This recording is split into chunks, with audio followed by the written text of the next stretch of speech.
একটা জৈব যৌগে যদি একই সাথে কার্বন কার্বন দ্বিবন্ধন এবং কার্বন কার্বন ত্রিবন্ধন উভয়ই উপস্থিত থাকে, তাহলে ওই যৌগটাকে অ্যালকিন বলবা নাকি অ্যালকাইন বলবা?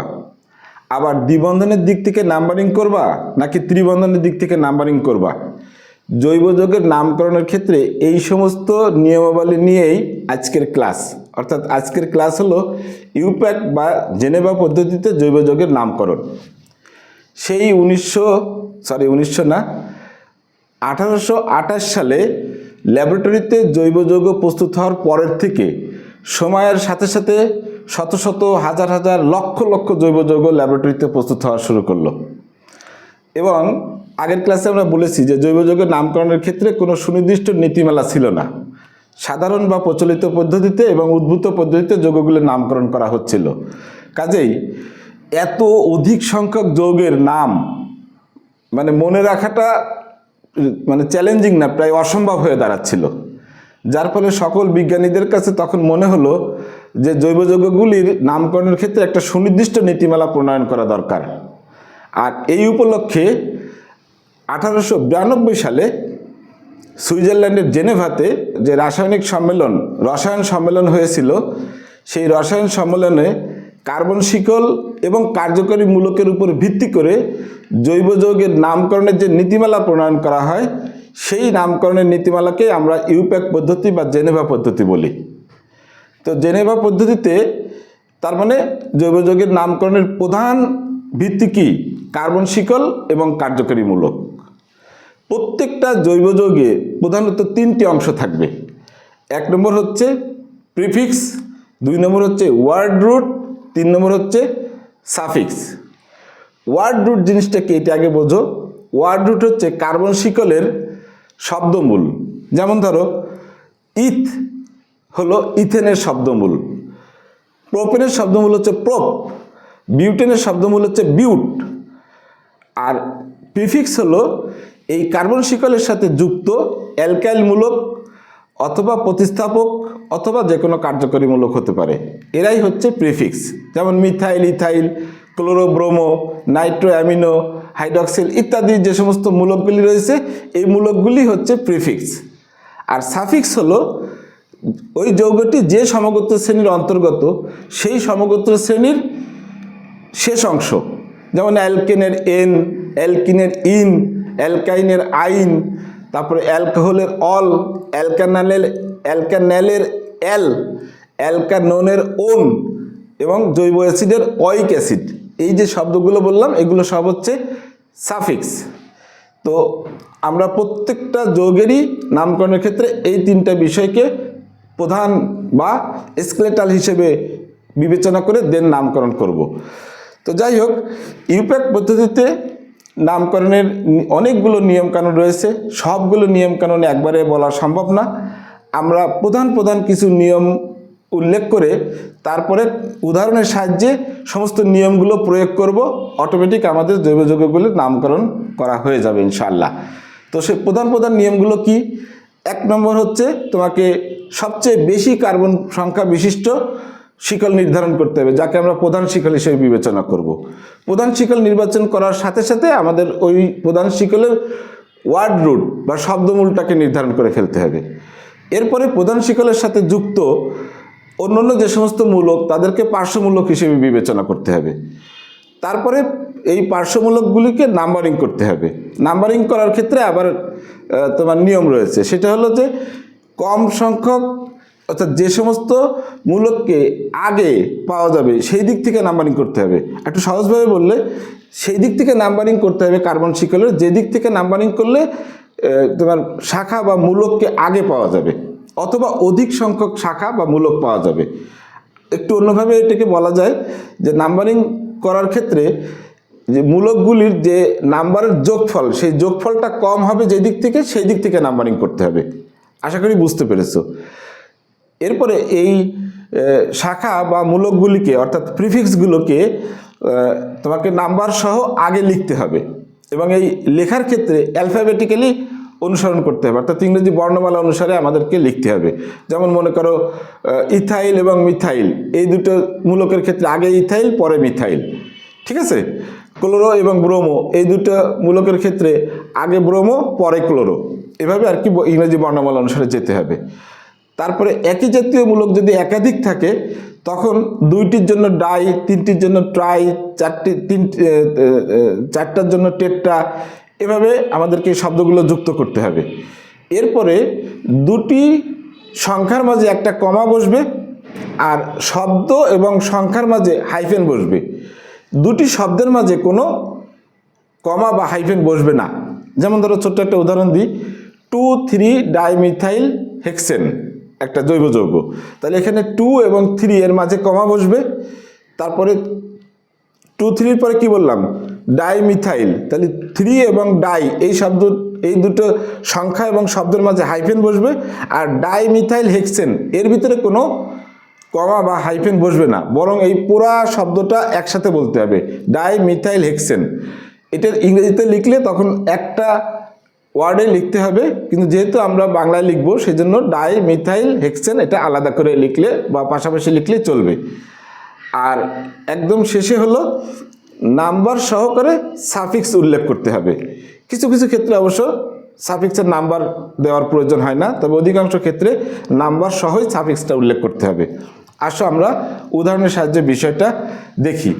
যেমন ধরো প্রথমে আমরা বা আজকের ক্লাসে মূলত শাখায়িত alkane, nitro alkane, chloro alkane, চাক্রিক অ্যালকেন এই সমস্ত যৌগগুলি নিয়েই আমরা আলোচনা করব এবং ধাপে ধাপে আমরা যাব বিভিন্ন সমগোত্রের শ্রেণীকে নিয়ে আমরা আলাদা আলাদা করে কয়েকটা ক্লাসে ইউপ্যাক নামকরণ শেষ করব। এক ক্লাসে সব শেষ করতে গেলে ক্লাস অনেক লম্বা হয়ে যাবে এবং তোমাদের মনোযোগ নষ্ট হয়ে যাবে। আর পরবর্তীতে তোমার যে সমগোত্র শ্রেণীতে নামকরণের সমস্যা সেই সমগোত্র শ্রেণীর খুঁজে বের করতে অসুবিধা হবে, এই জন্য আমি ভাগ ভাগ করে ভিডিওটা করব। তো আজকে আমরা যেটা নিয়ে শুরু করতে চাচ্ছি একদম প্রথমে শাখায়িত অ্যালকেন। যেমন ধরো এই যৌগটার ক্ষেত্রে নামকরণের প্রথম নিয়মটা কি, প্রথমে সবচেয়ে বড় শিকল খুঁজে বের করতে হবে। 1 2 3 4 5, 1 2 3 4 5, 1 2 3, 1 2 3, তার মানে সর্বোচ্চ কার্বন পরমাণু বিশিষ্ট শিকল হলো 5 কার্বন বিশিষ্ট শিকল। সুতরাং এটা হলো এর ওয়ার্ড রুট কি হবে, পেন্ট, যেহেতু এটা 5 কার্বন বিশিষ্ট শিকল সুতরাং এটা হচ্ছে কি পেন্টেন। পেন্টেনের ওয়ার্ড রুট হচ্ছে পেন্ট। এখন আসো পার্শ্ব শিকল বা প্রিফিক্স নির্ধারণের ব্যাপার। এখানে পার্শ্ব শিকল একটাই রয়েছে, মিথাইল। এখন এই মিথাইল মূলককে নাম্বারিং করার ক্ষেত্রে কোন দিক থেকে গণনা করব? যদি আমরা এই দিক থেকে গণনা করি 1 2 3 4 নম্বর পরে, আর যদি এদিক থেকে গণনা করি তাহলে 1 2 2 নম্বরে পরে। সুতরাং আমাদেরকে কোন দিক থেকে গুনতে হবে, ডান থেকে বামে। অর্থাৎ এখন হবে এটার নাম 1 2 3 4 5। তো এটার ইউপ্যাক্ট নাম তাহলে কি হবে, সর্বপ্রথম প্রিফিক্সের নাম সংখ্যা সহ উল্লেখ করতে হবে। 2 নম্বরে রয়েছে মিথাইল মূলক, সুতরাং 2 মিথাইল অ্যান্ড দেন পেন্ট। এর সাথে যদি আমরা এন যুক্ত করি সাফিক্স তাহলে একসাথে হয়ে গেল পেন্টেন। অর্থাৎ এই যৌগটার নাম হচ্ছে 2 মিথাইল পেন্টেন। ঠিক আছে, যদি আমরা এইখানে একটা মিথাইল মূলক যুক্ত করে দিই তখন এর নাম কি হবে বলো, তখন এর নাম কি হবে 2,4 ডাইমিথাইল পেন্টেন।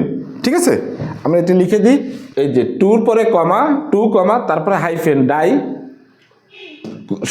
সব সংখ্যা এবং শব্দের মাঝে হাইফেন, এরপরে হচ্ছে ডাইমিথাইল পেন্টেন। বুঝতে পেরেছো? এখন আমরা যদি এইখানে একটা ইথাইল মূলক যুক্ত করে দিই,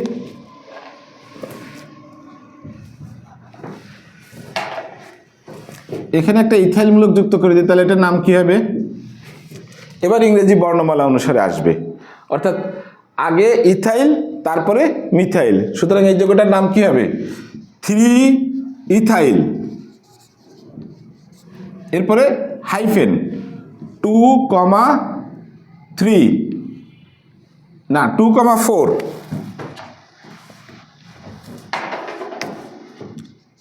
এরপরে হাইফেন 2,4 ডাইমিথাইল পেন্টেন, তাই না? বোঝা যাচ্ছে? ওকে, এবার আমরা যদি এইখানে একটা ইথাইল মূলক যুক্ত করে দিই তাহলে কি হবে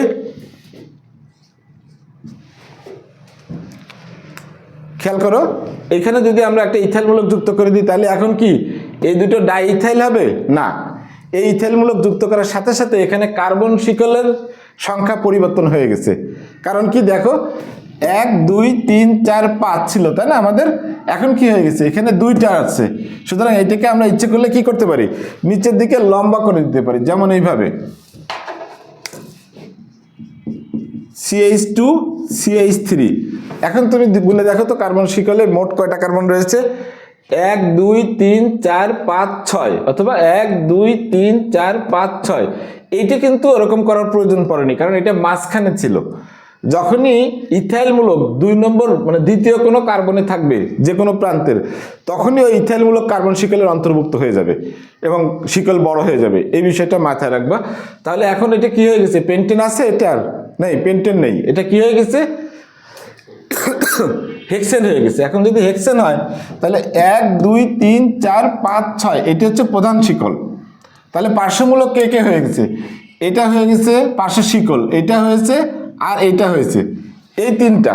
এখন কোন দিক থেকে গণনা করব, এই দিক থেকে গণনা করলে 1 2 3 নম্বরে মিথাইল মূলক, আর এই দিক থেকে গণনা করলে 1 2 নম্বরে মিথাইল মূলক। সুতরাং আমাদের এই দিক থেকে গণনা করতে হচ্ছে তাই না।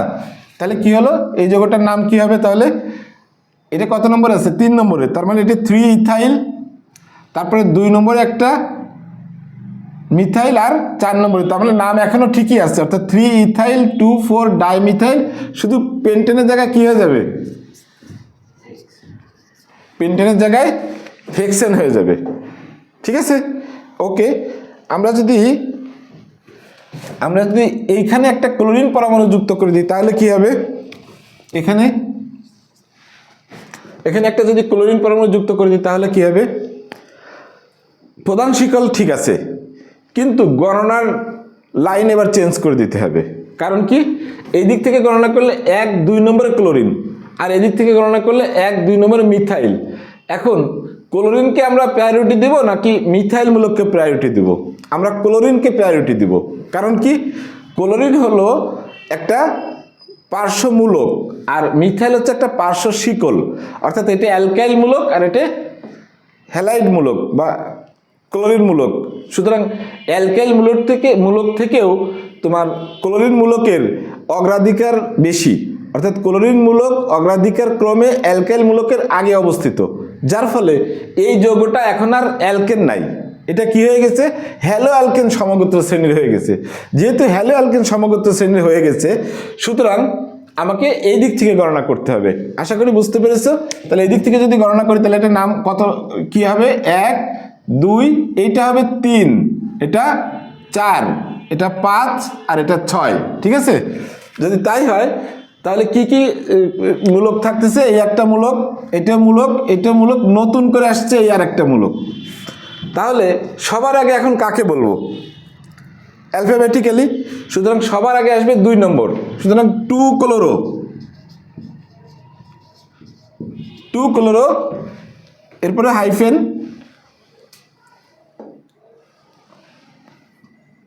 4 ইথাইল, এরপরে হাইফেন 1 2 3 3, 5, 3, 5 ডাইমিথাইল, এখানে হাইফেন,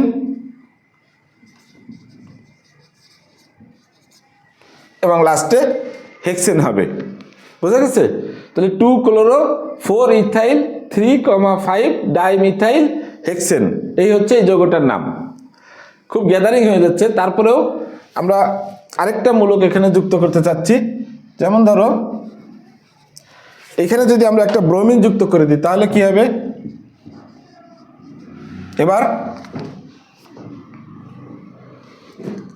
এবার কোন দিক থেকে গণনা করব, এই দিক থেকেই গণনা করব যেভাবে আছে, কিন্তু ব্রোমিনকে এবার আগে বলতে হবে, কারণ ব্রোমিন শুরু হয়েছে কি দিয়ে, বি দিয়ে, আর ক্লোরিন শুরু হয়েছে সি দিয়ে। সুতরাং এই যৌগটার নাম কি হবে, 2 নম্বরে ক্লোরিন, তাহলে আর 3 নম্বরে হচ্ছে ব্রোমিন, তাহলে সবার আগে আসবে 3 ব্রোমো।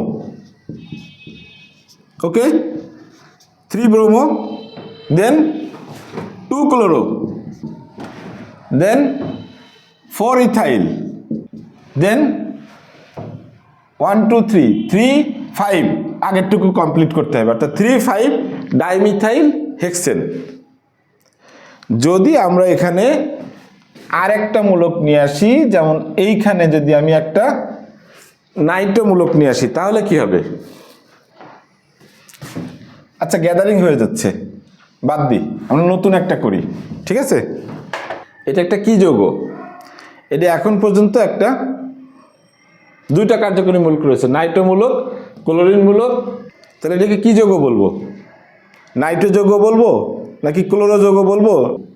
এটা একটা এখনো ক্লোরো যৌগ, কারণ ক্লোরিন এবং নাইট্রো এই দুইটা মূলকের ভিতরে ক্লোরিন হচ্ছে অগ্রাধিকার ক্রমে উপরে অবস্থিত আর নাইট্রো হচ্ছে পরে অবস্থিত, তারও পরে হচ্ছে অ্যালকাইল। তাহলে প্রথমে প্রধান শিকল খুঁজে বের করো। প্রধান শিকল কই? 1 2 3 4 5 6 7, এটা না, এই যে এদিকে 3টা কার্বন রয়েছে, সুতরাং প্রধান শিকল হবে 1 2 3 4 5 6 7 8 9। এবার এই দিক থেকে গণনা করলে 1 2 নম্বরে নাইট্রো মূলক, আর এই দিক থেকে গণনা করলে 3 4 5 নম্বরে ক্লোরিন মূলক। কোন দিক থেকে গণনা করব? এই দিক থেকে গণনা করতে হবে, ডান দিক থেকে, কারণ ক্লোরিন হচ্ছে এখানে অগ্রাধিকার ক্রমে আগে অবস্থিত। এটা 2 নম্বরে থাকা সত্ত্বেও, 3 নম্বরে ইথাইল মূলক থাকা সত্ত্বেও আমাদেরকে কি করতে হবে? ক্লোরিন মূলককে প্রাধান্য দিয়ে ডান থেকে বাম দিকে গুনতে হবে। কেমন? তাহলে এখানে 3, এটা 4 নম্বর মূলক, এটা 5 নম্বর মূলক, এটা 6, এটা 7, এটা 8। এই হচ্ছে আমাদের কার্বন শিকল, আর এটা হচ্ছে 9, ঠিক আছে? তো এখানে পার্শ্বমূলক তাহলে কি কি আছে? একটা আছে নাইট্রো মূলক, একটা ইথাইল মূলক, এইখানে এটা মিথাইল মূলক হয়ে গেছে, আর এটা আছে কার্যকরী মূলক, প্রধান মূলক যেটা। এখন নামকরণের ক্ষেত্রে সবার আগে কে আসবে? তাহলে ক্লোরিন আসবে, তাই না? 5 ক্লোরো। নামগুলো এক লাইনে লিখতে হবে, আমাদের বোর্ডে জায়গা কম, আমরা নিচে লিখতে পারবো। হ্যাঁ, 5 ক্লোরো, তারপরে কি 7 ইথাইল, তারপরে কি মিথাইল মূলক নাই, একটা মিথাইল মূলক দিয়ে দিই এখানে। ও মিথাইল তো আছে, সরি, মিথাইল তো আছে, তাহলে দরকার হচ্ছে না। তো 4 নম্বরে কি আছে? মিথাইল মূলক। আচ্ছা, মিথাইল আগে হবে না নাইট্রো আগে হবে? অবশ্যই MN আগে মিথাইল পরে Nitro. 4 methyl and then 8 Nitro. খাতায় কিন্তু এভাবে লেখা যাবে না, এক লাইনে লিখতে হবে, 8 নাইট্রো and then নোনেন। এই জায়গায় তোমরা কনফিউজ হয়ে যেতে পারো যে নাইট্রো মূলক তো কার্যকরী মূলক আর মিথাইল মূলক তো পার্শ্ব শিকল, তাহলে কাকে গুরুত্ব দিব? না, এই জায়গা একবার ক্লোরিনকে প্রধান কার্যকরী মূলক বিবেচনা করার পরে বাকি সবাই অ্যালফাবেটিক্যালি চলে আসবে। ক্লোরিনকে প্রধান মূলক হিসেবে আমরা বিবেচনা করেছি, বাকি যারাই থাকবে এখানে এই যৌগটাতে সবাই কি এসে যাবে?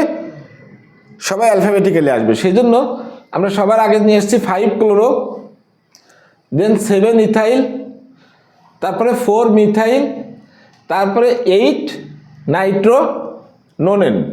এবার আমরা দু একটা কি বলে ওকে চাকরি ক্যালকেনের উদাহরণ দিই।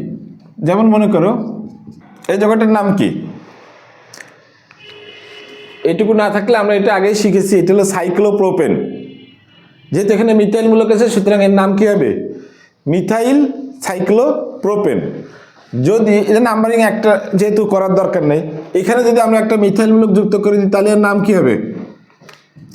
এবার নাম্বারিং করতে হবে 1 2 3, 1 2 dimethyl cyclopropane, 1 2 dimethyl, 1 2 dimethyl cyclopropane লিখে দিই, 1 2 ডাইমিথাইল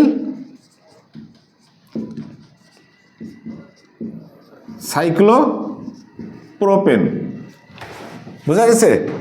যদি আমরা এখানে একটা ক্লোরিন বা ব্রোমিন লাগাই দিই, ধরো এখানে একটা ক্লোরিন লাগাই দিলাম, এবার এটা এই যৌগটার নাম কি হবে? এই যৌগটার নাম হবে, এবার একে থেকে আর 1 করা যাবে না, এই ক্লোরিন যেহেতু প্রধান সুতরাং একে 1 করতে হবে, 1 এরপর এখানে 2 থাকলে এটাকে 3 করে দিলাম, ঠিক আছে? তাহলে নাম কি হবে? 1 ক্লোরো 2 ইথাইল 3 মিথাইল সাইক্লোপ্রোপেন। আমি লিখলাম না, আবার বলছি 1 ক্লোরো 2 ইথাইল 3 মিথাইল সাইক্লোপ্রোপেন। এই যৌগটার নাম কি হবে? যখন একই যৌগে হ্যালোজেন মূলক একাধিক থাকবে তখন হ্যালোজেনের অ্যালফাবেটিক্যালি নাম্বারিং করতে হবে। গুরুত্বপূর্ণ নিয়ম, হ্যালোজেনের অ্যালফাবেটিক্যালি, অর্থাৎ এখানে ক্লোরিনকে 1 নম্বর ধরা যাবে না, ব্রোমিনকে 1 নম্বর ধরতে হবে। এরপর তুমি যেদিক যাও 2 3 4, তাহলে নাম কি হলো? 1 bromo 3 chloro cyclobutane. 1 bromo 3 chloro cyclobutane. 1 bromo 3 chloro cyclobutane. আশা করি তোমরা চাকরির যৌগগুলোর নাম নিয়ে কোনো সমস্যা হবে না ইনশাল্লাহ। আর আমার বইয়ে এই যৌগগুলো নিয়ে অনেক সুন্দর সুন্দর উদাহরণ, নিয়মকানুন সব দেয়া আছে। হ্যাঁ, এইখানে বিশেষ করে 10 নম্বর একটা উদাহরণ দেওয়া আছে, এক্সিলেন্ট উদাহরণ। তারপরে এই শিকলকে যদি আমরা একসাথে করে রাখি তখন কেমন হবে সেগুলো দেওয়া রয়েছে। গাঠনিক সংকেত কিভাবে লিখতে হবে সেটা দেওয়া আছে। এরপরে কিছু হোমওয়ার্ক দেওয়া আছে। হ্যাঁ, তো আমরা যেটুকু শিখলাম নিয়ম কানুনের, তাতে করে 50 পৃষ্ঠার অ্যালকিনের উপর পর্যন্ত ইনশাল্লাহ আমরা খুব সুন্দরভাবে কমপ্লিট করতে পারবো। ওকে, নামকরণের প্রথম ভিডিও আমরা এখানে শেষ করতে চাচ্ছি, ভিডিও লম্বা হয়ে যাচ্ছে। ইনশাল্লাহ পরবর্তী ভিডিওতে আমরা অন্য সমগোত্র শ্রেণী নিয়ে কথা বলবো। সবাই ভালো থেকো, আল্লাহ হাফেজ, আসসালামু আলাইকুম।